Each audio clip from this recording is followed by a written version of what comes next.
Hello and a very warm welcome indeed to a special edition of Quadriga coming to you from the heart of Berlin. And Germany is today facing an unprecedented crisis after talks on forming a new coalition government following September's election broke down. It was one of the smaller parties in the four-way negotiations, the business-friendly Free Democrats, under their leader Christian Lindner, that pulled out, saying there was no shared vision and not enough trust to form a new government. It all leaves Chancellor Angela Merkel's future hanging in the balance. She was aiming to begin a fourth term in office. Now, though, all the talk is of possible fresh elections and, in the meantime, a long period of damaging uncertainty for Germany and Europe. So our question here on our Quadriga special show is coalition talks, collapse, disaster for Germany? And to discuss that question, I'm joined here in the studio by three excellent guests, beginning with Werner Sonne, journalist and author and one of the outstanding commentators on German politics in over 4 decades of reporting. Also with us is Alan Posener. Welcome back, Alan. He's a commentator for Die Welt newspaper. And a very warm welcome too to Ulrike Herrmann from another Berlin-based daily, the Taz or Tageszeitung. Thank you all for being here on this auspicious or inauspicious day, I'm not quite sure. Werner Sonne, Berlin is in a state of shock, according to one newspaper headline this morning. Do you share that assessment? Yes and no. Certainly the political class is in a shock situation, but Germany is not in a crisis. Germany as such is doing very well. Economically, not politically at the moment, but overall, Germany is not in a crisis situation. We are facing a domestic political crisis for sure, one that we have not had in our history. And the buzzword right now is uncertainty. Ulrike Herrmann, you were nodding immediately as Werner said, we're not in a crisis. No sign of crisis on the horizon at all.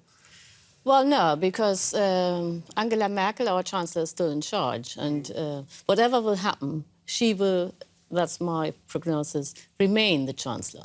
It's only the question how to rule Germany, whether we have this experiment of a minority government, which would be new for Germany, but I think it would work, or whether we have new elections. But then again, I think Merkel will gain in votes and will be stronger than before. So I just agree that we are not in a crisis.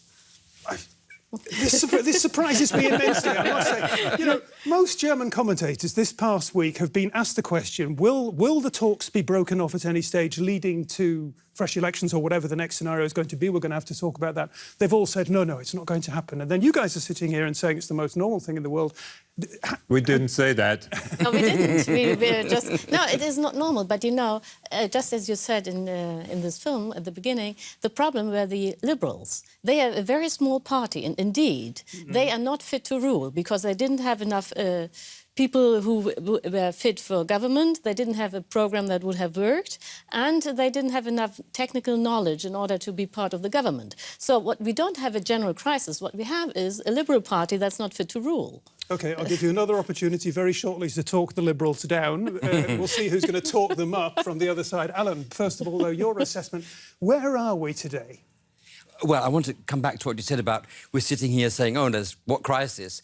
There is, of course, a crisis of the chattering class. I think this is the 3rd time we've been wrong. We were wrong about Brexit. Everyone was saying, never going to happen. We were wrong about Trump, never going to happen. And I personally was wrong about, because I'm on record saying, of course, Jamaica's going to happen. It's just a question of finding the right compromise formula.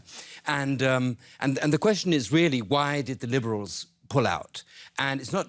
One second. Yeah. Before you go on to why the Liberals pulled out, just explain for our viewers the use of the word, because we have to explain it time and again. Jamaica. What's it all about? Oh, OK, well, it's me. It's sort of, okay. Look, Jamaica means a coalition of the Christian Democrats, right-wing conservatives, the, as you put it, business-friendly Free Democrats. I'm not sure they're really business-friendly because business is very... We journalists have to tag them with something. It well, I call them Liberals the because... Liberal Free Democrats. OK, and the Green Party. I think they're all 3 of them fairly business-friendly, but different aspects of business. But there you are. So this is the so-called Jamaica, black, green, yellow as the flag Jamaica, and this coalition has just fallen apart, right? Before even starting. before even starting. We also have to mention... And we all thought it was going to happen. Yes. These were exploratory talks before real talks, before exactly. a government could be formed that would then be given the approval of the parties involved at some stage in the very distant future. Yeah. Absolutely. But these talks went very much into detail. I think they had something like 200 sort of points to tick off. And they've got incredibly far. They had agreed basically on the question of immigration. The Greens were ready to accept a level, an upper limit to immigration, where they had always said never, never, no, no, no. The Angela Merkel's party and the Bavarian Christian Socialist Union, CSU, the Conservatives, they were ready, on the other hand, to have some kind of more green policy, closing down coal-fired power stations, which the Greens want. And, and everyone really thought, well, the Liberals will sort of be in the middle and they'll sort of slip through. But they decided, and this is the interesting thing, they decided at the last minute, no, we don't want to govern. And I don't think it's not because they can't. But anyone can. No, they can't. They don't want to. And the reason is, I think, they want to go in the direction of a populist National Democratic Party and take the voters of the far-right AfD, who got 13% in the last elections, the Alternative for Germany, anti-immigrant, anti-EU. And there's been sort of Christian Lindner, the leader of the pro-business Free Democrat Party, the Liberals, has been making sounds like this for some weeks now. And I think his idea is, I don't have to govern now. I've got 4 years' time. I've got 8 years' time. I'm a young guy. I can build my party into the right-wing formation to the right of Angela Merkel and the Christian Democrats, and then I can join government with 20% on my belt in 4 years or in 8 years. That's what he's aiming at. Werner, Ulrike, do you buy into that? I more or less agree, yes. Yes, I agree, but it doesn't... it's both true. They were not fit to govern or to rule, and at the same time he has this idea of becoming a nationalist party. I agree with you completely, but they would... if they had gone and became part of the government, they would have failed. So that's part of the truth. But the main question right now is the blame game. Who is to blame, And it was not a last-minute decision. It was a decision that Lindner obviously took weeks ago. And then he tried to come out as the big hero last night. But everybody can see it didn't work that way. He wanted to get out and he wanted to make this statement and wanted to make this point. And he's trying to force this government into new elections. We're talking about Christian Lindner here. Let's have a quick look at what he had to say. Let's get an impression, or give our viewers an impression of the man himself, because he has been widely viewed in German politics in recent times as a man of the future, a charismatic politician. Alan's nodding. Let's get a flavour of the man himself. We were being forced to cast away our principles and everything that we've fought for over the years. We will not let down our voters by standing behind policies of which we're not at all convinced. It's better not to govern than to govern badly. Ulrike, tell us a little bit more about the man himself. He is viewed very often as one of the most capable politicians in German politics. Is this a long-term strategy that he has been involved with here, engaged in? Well, yes, he was part of the Liberal Party for quite a long time, since he was 20 or something like that, and even much younger. So from a very early age onwards, he was a full-time politician for this Liberal Party. And what he saw in 2013 was how his Liberal Party was thrown out of Parliament because they had failed in government together with Angela Merkel. And they were viewed as dead and buried. Yeah, dead and buried. And he was the one who managed all by himself as a one-man show the resurrection of the Liberals. And of course, the whole party is traumatized. Hardly any of them really wants to rule again with Angela Merkel, because then they feared that they would again be thrown out of parliament the and deadly be embrace dead. that is being in a coalition with Angela Merkel, time and time again. So they are very afraid of that. But I'd like to say something about the strategy that Alan somehow sketched for the Liberals. I think it will not work. If we have now new elections, I think that it is true that the Liberals could get some of the votes from the far right. But on the other hand, many of their traditional voters who voted for them now again will leave for the Christian Democrats, because for them it's no longer attractive to vote for the Liberals now that the Liberals have shown that they are no longer ready to govern and to be part of a cabinet. So they will go to Angela Merkel. So in the end, you know, that's what I think. Lindner will not have more votes, but he will have a different basis, more to the right. Alan.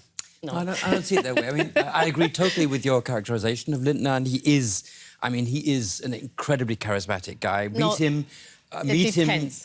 Well, I've met him a couple of times in smaller groups and so on, and he's just so different from the run-of-the-mill liberal. You know, he's really quite fascinating.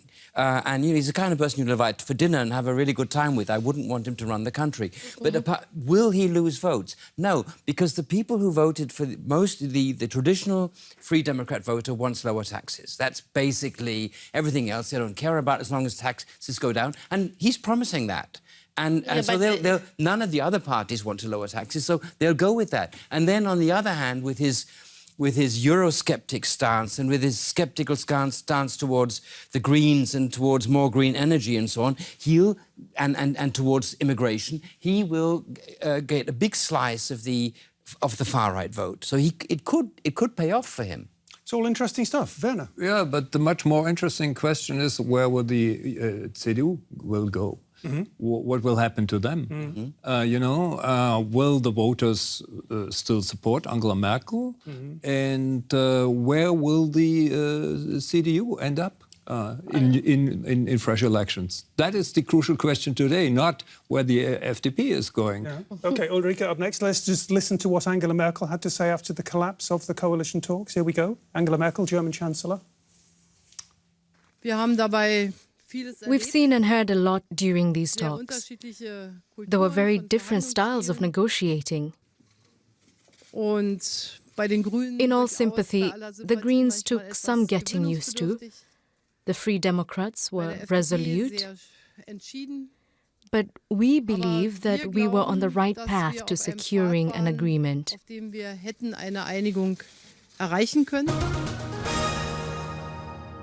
Angela Merkel there, accused of being pale and passive in the negotiations. Not by everybody. There were some Conservatives who said she'd played a very strong role as a behind-the-scenes moderator. Where does she stand now? What is her future? Yeah, even the Green Party said that Angela Merkel had been a good moderator of these talks. So it's only the Liberals who now pulled out, who try to blame Angela Merkel, but it's not what happened. It's just a game of blaming the other. Well, what will happen to Angela Merkel? I'm very optimistic, because if there were new elections, which is not yet sure, but everyone counts on them, I think very many Germans will vote for Angela Merkel. And she will gain votes from almost all parties. For example, many people who voted for the Social Democrats will vote for Merkel next time, because the Social Democrats refuse to go into a big coalition and want to stay in opposition. But why should I vote for Social Democrats who want to stay in opposition? That makes no sense if I want to keep Angela Merkel in power. The same, it's something we disagree, me and Alan. I think that quite a few Liberals will leave Christian Lindner, because it's true, they all wanted to have tax reductions. But how are you supposed to reduce the taxes when you're in opposition? It just doesn't work. So those who are somehow rational voters for the Liberal Party will now say, well, it's better to vote for Merkel, who is in power, and to strengthen her in some coalition, whoever that will be, instead of voting for Lindner. So in the end, the Christian Democrats will have more votes than they had now. The premise here is that there could very well be fresh elections. That is certainly a possible scenario at this point in time. Yeah. However, the German president, the federal president, Frank-Walter Steinmeier, has come out, we all know, and said that that this isn't a collapse of the talks, this is a breakdown of the talks, that the parties should go back to each other, get back around the table and talk. Yeah, we'll have to see what he, in the end, will actually say, because he is the man who is in control of the process. And he has to decide what will be next when it comes to fresh elections. But on Angela Merkel's future, I fully agree, but for different reasons. She will be there because there is no alternative. A lot of people in Germany... You know, Werner, we've been here before. Yeah, it's my stereotype, I know. There's always an alternative. No, well, but you know, you live in this country. You live in this country for a long time, and you know domestic politics. And then please do answer, who else? Or you or you? No, I agree. This is the it's my position this is the crucial question. a lot of young people and other people even in this country would very much like new faces in politics. Yeah. But who is the alternative? Nobody can answer this really. And as long as we do not have this new face, then Angela Merkel will stay. It's as simple as that. Is it going to happen? Are there going to be fresh elections?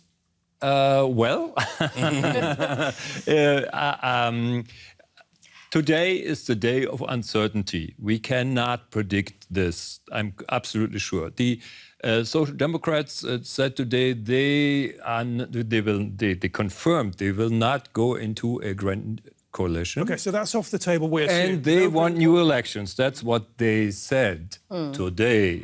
But what they will say tomorrow or in a week from now... They would then have to push out Martin Schulz again as their leading candidate for the elections. He's just lost one election. Yes, very painful. Very true. But the Social Democrats, they do have other faces. It could be Andrea Nahles, who is the opposition leader now. It could be the mayor of Hamburg, Scholz. Mr. Scholz. So they have alternatives. And for the time being, at least, the Christian Democrats do not have a viable option. Alan, what are you thinking? Yeah, I'm thinking, it's boring, but I'm thinking the same. Don't bore us, don't bore us. Yeah, I do think we need fresh elections. We need fresh... Because if the president, Frank-Walter Steinmeier, if he said, you know, this is not a collapse, this is a breakdown, that's semantics. I don't see the difference between a collapse and a breakdown. That was me interpreting what the federal president had to say. Okay, but just yesterday or the day before, on Sunday, he told our newspaper, Welt, am Sonntag, that the Jamaica coalition should finally get their act together and finish their talks and conclude them successfully. No one listened to him. So why should they listen to him now when Mr. Lindner has left the coalition? So, you know, he can't go back. He can't go back and say, oh, I was wrong, I'm very sorry, I'm going to go pick up the threads. No. And he certainly can't go back and say, well, look, I've thrown a temper tantrum, now take me in, but I want to get this, that and the other. The others will say, look, you left. You know, that's over. The thought comes to mind. Surely we're all if there are fresh elections, we're all going to have to come back to this Jamaica scenario, because there are going to be 6 parties in the Bundestag. That's more than in the past. Well, look, but you are more than likely going to need, or there's a real probability you're going to need 4 of them to form a coalition. That's the situation we're already in. So you're going to be in the same situation as you were before, but with less trust. Well, firstly, we don't know that. No? It's quite possible that the Social Democrats, if they get rid of Mr. Schulz as their leader, and that they actually do gain votes, because voters aren't rational. If they were rational, they would do as you said, but they aren't.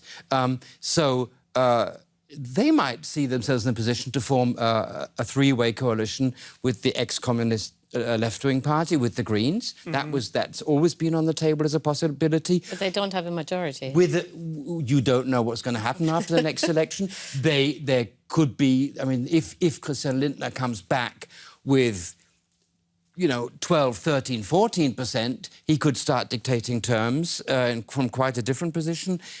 You know, throw everything up in the air and see what happens. And I think that's the only way out.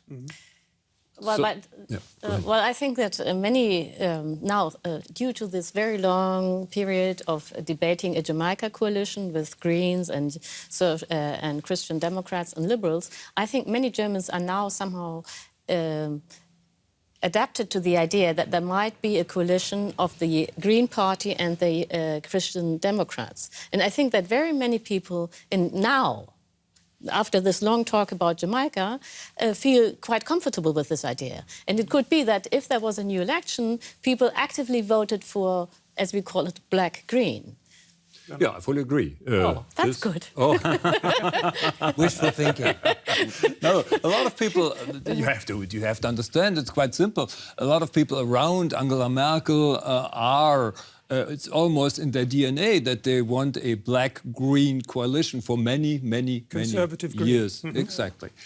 Even within the CSU, you have that trend. It's what Germans like to call the natural next government. Yeah, that could very well happen. So the worst thing that could happen would be a minority government. That would be extremely bad for Germany. It would be extremely bad for Europe and for the rest of the world. Because a minority government would, per definition, a government of uncertainty.